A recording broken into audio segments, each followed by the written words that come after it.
வணக்கம். இன்று ஜூலை 13 எல்ஆர்சி தொடர்பான முழுமையான விளக்கத்தோடு இந்த காணொளி. மலையகத்தில் மட்டுமல்லாமல் இலங்கையில் வாழ்கின்ற அநேக மாணவர்களுக்கு காணி வளங்கள் எவ்வாறு நிர்வகிக்கப்படுகிறது என்பது பற்றிய ஒரு தெளிவான புரிதல் இல்லை. எல்ஆர்சி என்று சொல்லக்கூடிய காணி சீர்திருத்த ஆணைக்குழு 1972 ஆண்டு 1ஆம் இலக்க காணி சீர்திருத்த சட்டத்தின் கீழ் நிறுவப்பட்ட ஒரு அரசு நிறுவனமாகும்.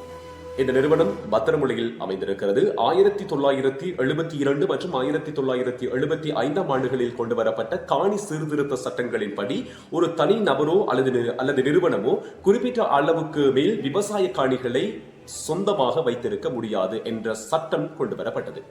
அவ்வாறு அந்த எல்லைக்கு அதிகமாக இருந்த காணிகள் அரசாங்கத்தால் பொறுப்பேற்கப்பட்டு இந்த காணி சீர்திருத்த ஆணைக்குழுவிற்கு கீழ் கொண்டு வரப்பட்டது. அவ்வாறு இந்த ஆணைக்குழுவிற்கு சொந்தமான காணிகளே எல்ஆர்சி காணிகள் என்று அழைக்கப்படுகிறது. எல்ஆர்சி நிறுவனமானது அரச காணிகளை முழுமையாக பதிவு செய்தல் மற்றும் பாதுகாத்தல், காணி விடுவிப்பு மற்றும் ஒதுக்கீட்டு நடவடிக்கைகள், விவசாயம் மற்றும் அபிவிருத்தி திட்டங்களுக்காக காணிகளை பயன்படுத்துவதை ஊக்குவித்தல், காணியுரிமை தொடர்பான சட்ட ரீதியான ஆலோசனையை வழங்குதல் போன்ற பணிகளை செய்து கொண்டிருக்கிறது.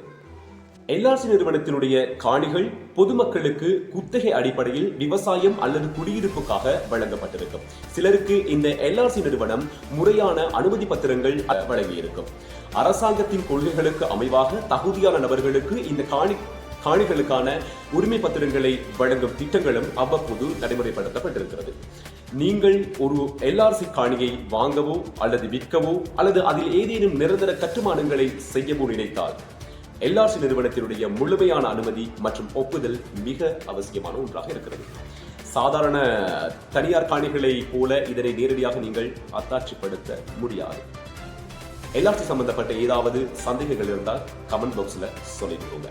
நாட்டின் முன்னேற்றத்திற்காக காணி வளத்தை பொறுப்புடன் பயன்படுத்த வேண்டியது எங்களுடைய கடமை.